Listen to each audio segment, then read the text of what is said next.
At the end of this month, Superintendent Pam Homan will retire from the Sioux Falls School District. She's led many groundbreaking educational efforts in her 11 years as leader and leaves a legacy of excellence that is sure to last well into the future of this great community. Dr. Homan has been a dedicated educator in the public schools for 35 years and has served as a teacher, special education coordinator, principal, and director prior to assuming superintendency. Homan boldly notes that these accomplishments are not her accomplishments alone, but those of an entire team of dedicated employees who live and breathe the mission daily to educate and prepare each student to succeed in a changing world. Recently, she was asked by Rotary West to summarize her service to Sioux Falls' students. Her presentation focuses on 7 areas of growth: demographics, multiple pathways, staff, communications, partnerships, safe and secure schools, and facility improvements. I think you're going to find this very interesting, that in 2004, our overall population was 19,166 students. Today, for this school year, it was 23,031, which represents a 20.2% growth in enrollment. So think about just over a little bit, 20% growth in enrollment. And our growth of enrollment as far as bodies is 3,865 students. So 3,865 students alone would be the 5th largest school district in the state, only behind Sioux Falls, Rapid, Watertown, and Aberdeen. So that's the growth that we've experienced in my time. But these are the pieces that I think you might find very interesting when you think of demographics. In 2004, the diversity in our district was about 16.6%. In 2015, as I leave, our diversity is 32%. So we've changed in diversity by about 15% in my 11 years. This is the piece that I think is important. Likewise, in 2004, our socioeconomic status, our measurement of poverty that we use by students who enroll on free and reduced lunch, was approximately 30%. And as I leave, it's 45%, a 15% change. So the pace of diversity, change in diversity, strangely enough, is equal to that change in greater socioeconomic need. When I entered this position, elementary children, 35% of the children were on free and reduced lunch, and as I leave, 50% are on free and reduced lunch. It's exciting to have the challenge and the blessing of diversity and to have a community like this that serves those in need, but we have to be proactive to make certain we're ahead of that need to have solutions in place. Another area of growth since 2004 has been in multiple pathways. Students' needs are changing. The workforce needs are changing. Recognizing this, the district opened the Career and Technical Education Academy in 2010 to provide more advanced, hands-on learning opportunities. From home construction to welding to health services and media arts, CTE students are acquiring real-world experiences before they receive their high school diplomas. Likewise, New Technology High School puts students to work in small groups in a project-based learning environment. They learn the skills necessary for the world of work while learning the required content for graduation. Collaboration, problem-solving, and project deadlines put students on pace for a successful future. Programs such as Ombudsman, President's Academy, and a whole host of other pathways allow students to learn in a customized way that meets their needs.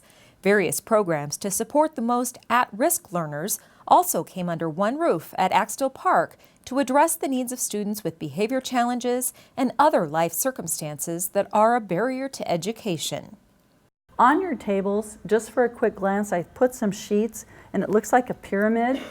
And I don't expect any one of us to read that today, but I want you to know that at the base of that pyramid are interventions. And as you go up that pyramid into what you'll see is Tier 1, Tier 2, Tier 3, Tier 4, I'm going to tell you that most of what's at the base existed in 2004. I'm going to tell you that 90% on that sheet that that's listed did not exist in 2004. Those are programs and pathways we've put in place to serve the changing needs of the students we have. Of course, also multiple pathways. We're excited about the Spanish immersion program. You've heard about it many times. We're excited about the expansion of our gifted education program from elementary into middle school.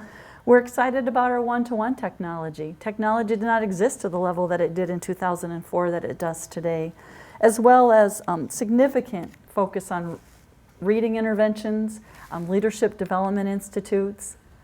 The list goes on.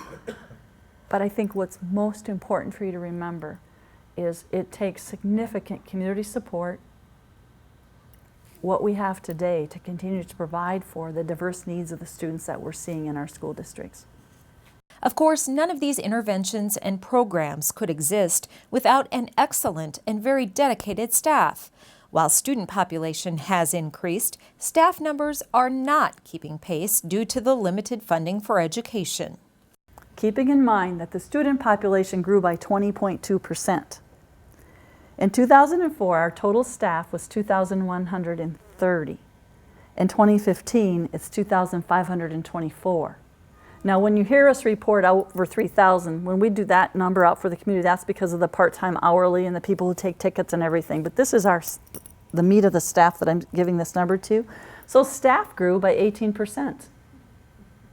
Students by 20.2, staff by 18. But I brought this information with you because I thought, you know what? Many times it hurts. It hurts when I have to face people who attack administrators or say that we have too many of them or we don't need them or what worth is a superintendent.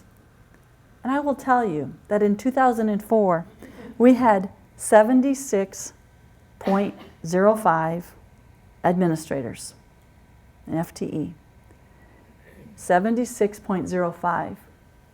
In 2015, we have 72.8 administrators. That's a 4.3% decrease in administration. And when you parallel that with the growth of students and the decrease of administration, it represents just about a 20% reduction in administrative coverage per student. That's important for me to share that with you because I leave priding myself that in all the financial challenges we made in this district, we always put it in the classroom first. And the administrators are carrying more and more weight in the Sioux Falls School District. And I think those numbers speak to it in a very profound manner. Communication with students, staff, and the community at large has drastically changed since Homan took the job as superintendent in 2004. Thousands of school newsletters were printed and sent home in the backpacks of elementary students, while important information for middle and high school students went through the U.S. mail back then. School board meetings were paper-filled processes, but with technology, that process has become more streamlined as well. And today, what do we have? A mass communication, a mass notification system that can call everyone, customize down to how many numbers they want to have, email, and the drop of, push of a button. We text message. We have the internet, obviously, for more than just a flat website, for social media, Facebook and Twitter.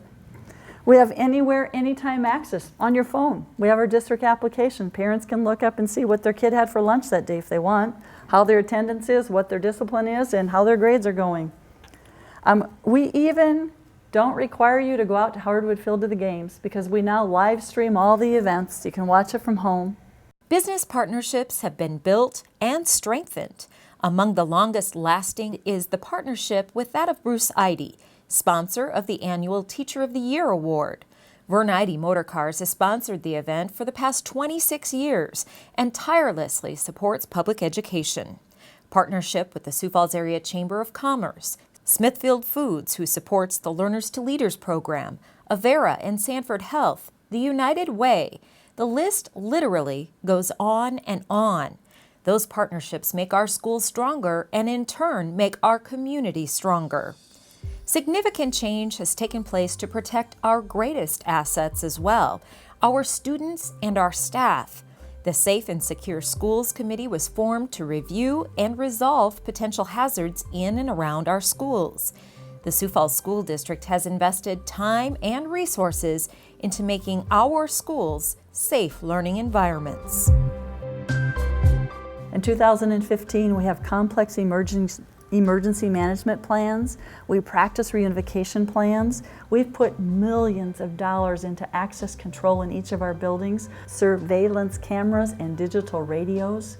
We spend a part of those plans detailed attention to looking at the external sight lines around the campuses of our buildings. We have a Safe and Secure Schools Task Force, and we have significant involvement in formulation with the Emergency Operation Command. Things have changed. And finally, with this progress also comes changes in our facilities. There have been many in the past 11 years, but each has improved the overall quality of education in the Sioux Falls School District. We've opened and expanded Discovery Elementary. We've opened and expanded Rosa Parks Elementary. We've opened and now we're expanding Pettigrew. We've opened and now we're expanding or working on the expansion with the high schools in various components. We have, in August, we'll open Susan B. Anthony, which means we do have to close Mark Twain and Longfellow.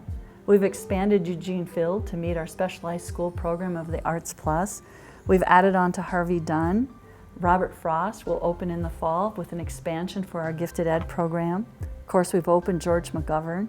We've totally repurposed Axtell Park so we could bring together the programs that have been all over, spread out in the community for some of our toughest children who were in rented spaces. So now they can have a gym and they can have a library and they can have a computer room. Of course, we opened the CT Academy. We opened the Sioux Falls New Tech High. One thing is certain. Time never stood still under the leadership of Superintendent Pam Homan.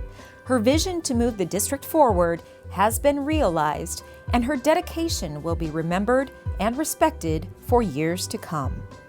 It's been an exciting time of growth in the Sioux Falls School District. And it's almost overwhelming to think about what the team accomplished, because as taxpayers, you are blessed with a phenomenal team that I leave behind me that are so capable of carrying on everything this district stands for.